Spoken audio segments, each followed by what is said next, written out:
Hey guys, we are back here for another video. Now we're still on the Married to Medicine, this last episode. Now I don't run everything together. I like to focus on specific things. And a lot of you guys, as well as myself, we need to talk about Mimi and Steve, who I call Team Too Much because they are strictly doing too much.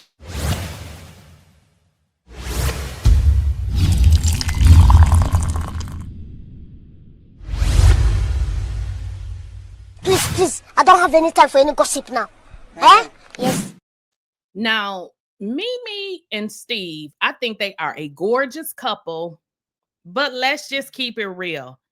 Mimi and Steve is the reason why I don't mess with a lot of people in Atlanta because these people are opportunists, honey, and they seem like they'll do anything, and I mean anything, to get what it is they want. Now, y'all, I be forgetting when I be doing these recaps. You getting making too much noise. So this is the thing that I forgot. Mimi and Steve was actually introduced by Sweet Tea and Dr. G. Now, let me just give y'all so y'all can go back and check. If you go and watch episode 8, keep in mind we're in season 11. They sat down, which was Dr. Mimi and Steve, and that is when they gave the official introducing of who they were. Now, Dr. Mimi also appeared in episode 7. If you guys recall, she was consoling Sweet Tea.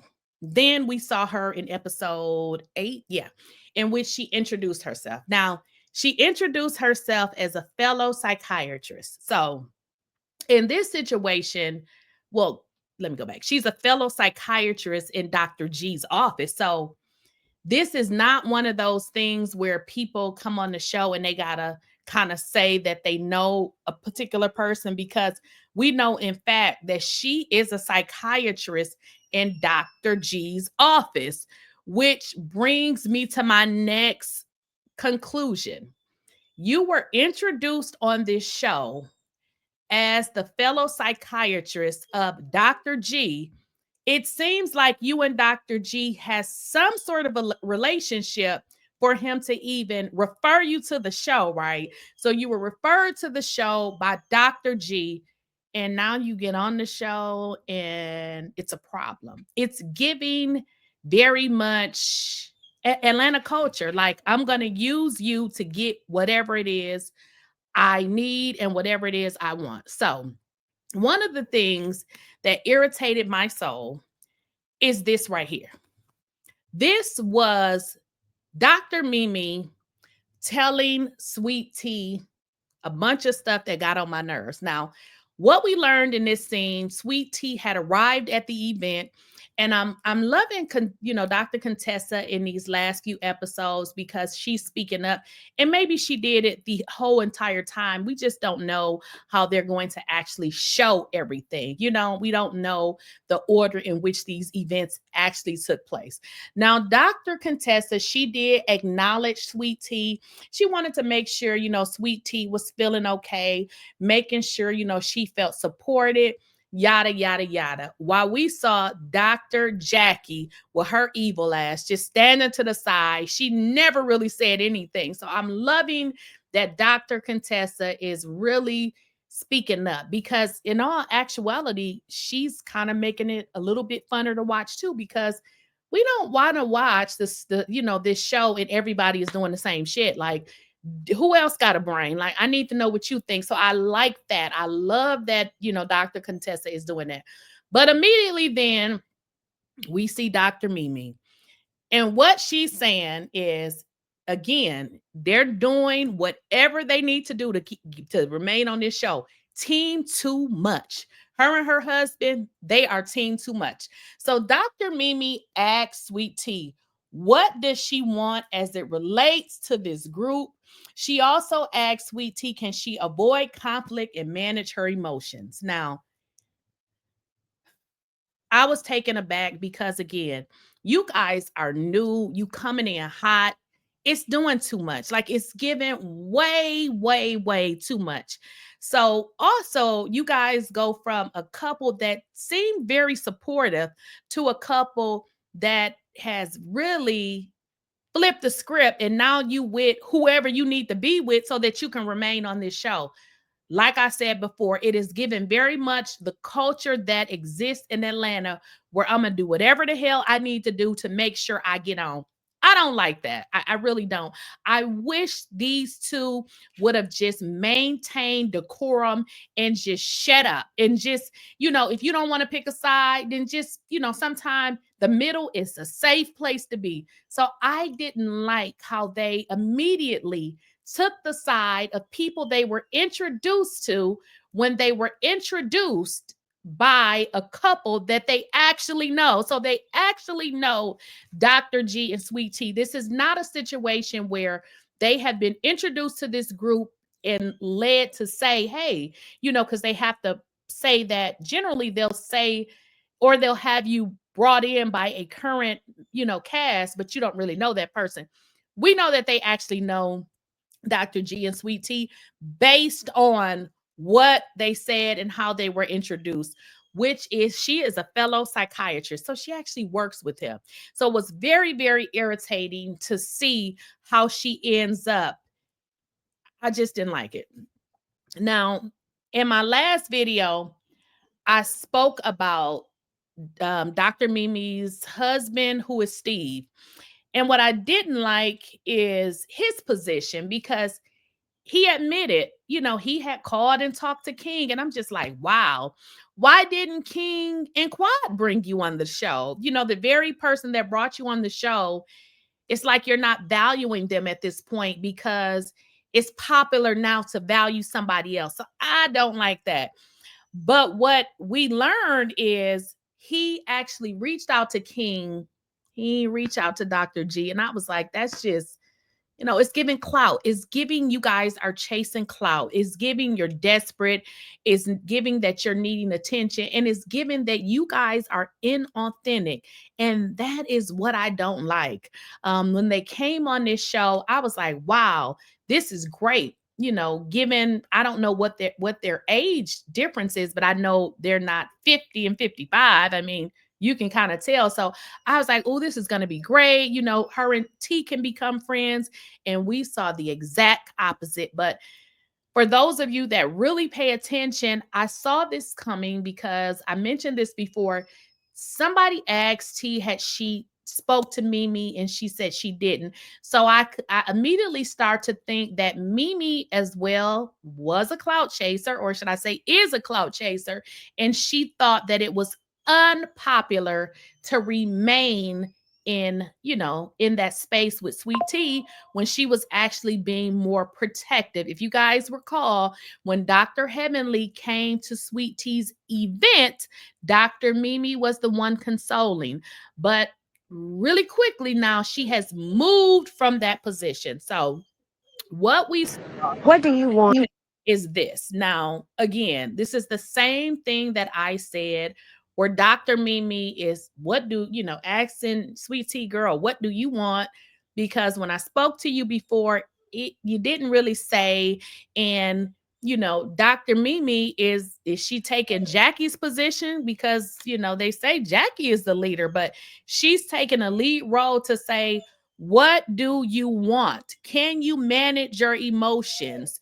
Can you avoid conflict? And I was just like, girl, what? So let's kind of listen to what Dr. Mimi had to say. As it relates to being here. Because at our last conversation, I did not know what you want. Well, I'm going to choose my marriage over the friend group always. Because in this group, there have been malicious intent where I have not felt safe. Can you?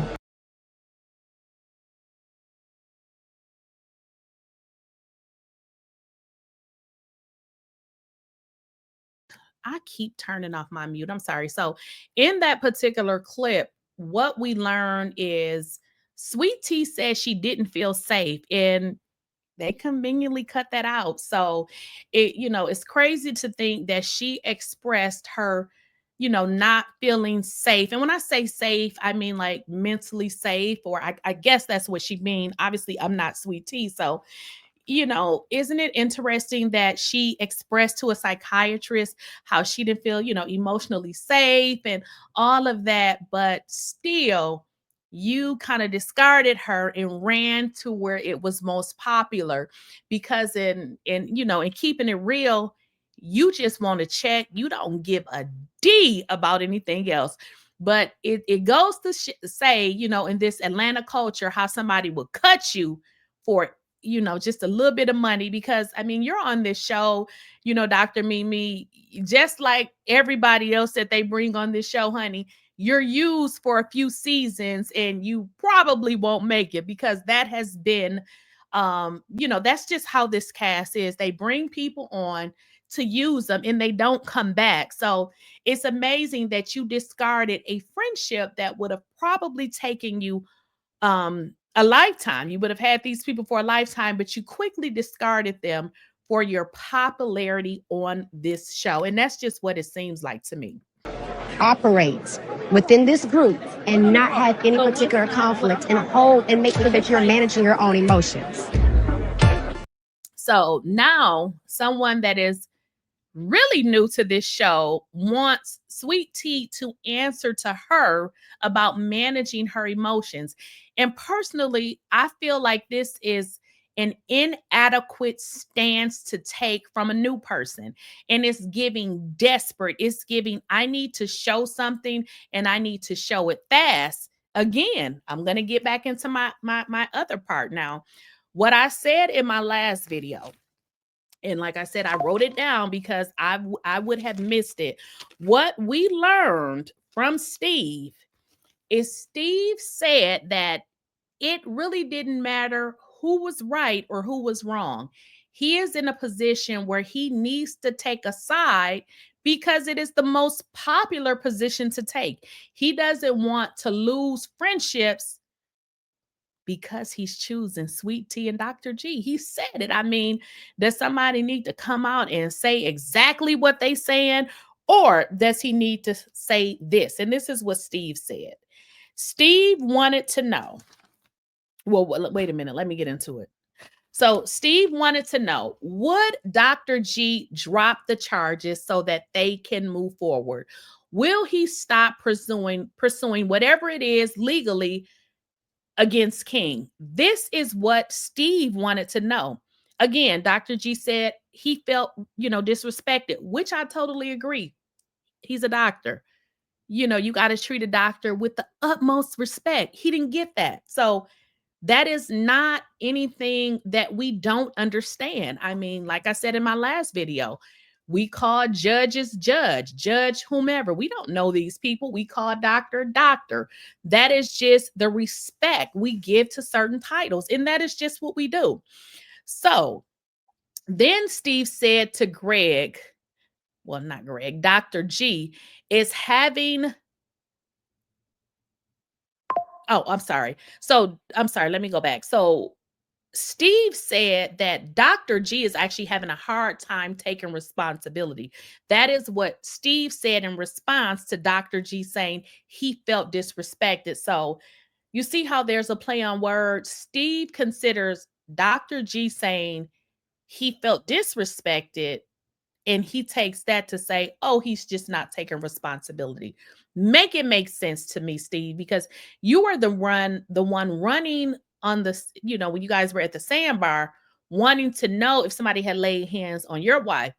But here's the deal, because you provided that reaction, we're going to see what happened to your wife in the next season, because these people only bring other cast members on here for a good show. Y'all probably won't be back either, because who has lasted? Nobody. So Steve also says how he felt about the way. So Steve also mentioned how he felt about the way that Dr. G responded. So in essence, Steve was like, he didn't like it. He didn't feel like the police should be called. Again, this is your friend that brought you on the show. Just stay in the middle. You are clearly throwing him under the bus. You are making Sweet Tea and Dr. G look crazy because you are not standing up for them. But this is the very person that brought you on this show. So they had to vouch for you. They had to do whatever they needed to do to get you on the show, to put money in your pocket, but yet you are attempting to take money out of theirs. Now, this is where it gets real because Steve admits, go back and watch it, y'all. Play it in slow. That's what I had to do. Steve admits that there is other relationships that is impacted by this ongoing issue. Okay? The ongoing issue, Dr. G, King, Lakeysha, Sweet Tea, and Quad. That's the issue. Steve admitted he is being forced to pick a side regardless. I need y'all to hear me. Regardless to who is right and who is wrong. Hello, guys. We are adults. Steve just said, so if he needs to pick a side, regardless to who's right or wrong, what does that tell you? Somebody right, somebody is wrong. Hello. So they are very unaware who was wrong here. Steve just said he got to pick a side. He don't really care who's right or wrong because he's being forced. Because this is the way this show goes. They all gang up and they go against one person. We saw it with Mariah. We saw it with Quad. He just told you all. So in this particular instance, I still have to say Steve and Mimi, they are team too much. They are doing too much and they are becoming very, very unlikable on this show because one thing I can say about, this particular show and the people that watch it, they're pretty dedicated. So they remember stuff. Sometimes I'll be reading the comments like, oh yeah, that's right. I forgot that. So what they are starting to do is develop a very negative fan base because in order for us to like you, you have to give us a reason. So y'all came in hot, popping, going against people. So you're looking very thirsty. You're looking, as I'm going to continue to say, they're looking like team too much. It's just giving thirsty. So I would have much rather, again, for them to stay absolute neutral. But again, Steve said that he is being forced to pick a side regardless. It doesn't matter who's right or who's wrong. He has to pick a side because it is impacting his relationships within this group. Now we see why Dr. Mimi came on this show. Okay. She was so much into Sweet Tea. And obviously, she had background information as to what was going on with Sweet Tea and, why Sweet Tea was feeling the way that she was. If you guys recall, she was consoling her, she was encouraging her. Now, we saw that in the beginning. And this is what we're seeing now. So this is why these two are team too much. They're doing too much. They need to stop. And I feel like for these two, and I mean, we just, if you really want to know about what's going to happen in the future, the best way to know is you have to look at what happened in the past. Not saying the future can't change and correct itself, but we've watched this show for a decade and it hasn't corrected itself. So what we've saw on this show is repeated behavior, the same behavior. Quad is manipulative. We know that. Quad wants whoever she's against, everybody to be against that person. Quad sees things in one way. If you guys even paid attention to the part with her and King, she wants King to move in with her, and King is like, well, I don't feel comfortable. He doesn't want to move in with her. And he says, why don't we get a house together? So she doesn't understand even that concept because in her mind, she says, well, I don't want a man to hold a house over me. So if you don't want a man to hold a house over you, why would a man want to move in your house that you solely own that is not his? So if the relationship didn't work, he still has to move and find him a place to live. Now, I did understand and agree with King when he said, let's get something for both of us because he would feel more comfortable because then it would be yours. But Quad doesn't even understand that concept. She is a very manipulative person. And if you don't go with what she thinks and what she believes, she is the type of person that thinks that it's wrong. And we have saw this continual behavior on this show. So I don't know about Steve and Mimi. Like I said, they are not giving us a good look in terms of a new cast, but I feel like they are set up too. They got something on them and they're going to be the laughing stock for next season. So y'all let me know what y'all think. Like I said, I think these two would have been great if they would have piped it down just a little bit. Coming in, piping hot is just not gonna work. Like we don't, we saw a few people that came in piping hot. Remember, we saw Audra. Audra didn't even make it. Did she even make it a season? I don't recall. I think she probably made it a season, but there's been repeated people, they just didn't make it. So I think we would have liked Mimi if she would have been herself. I think this is not authentic to who she is. I believe with regards to Sweet Tea, I think people like her because we can see that she's authentic. Mimi is not given authentic and I don't like it. Y'all got to let me know what y'all think.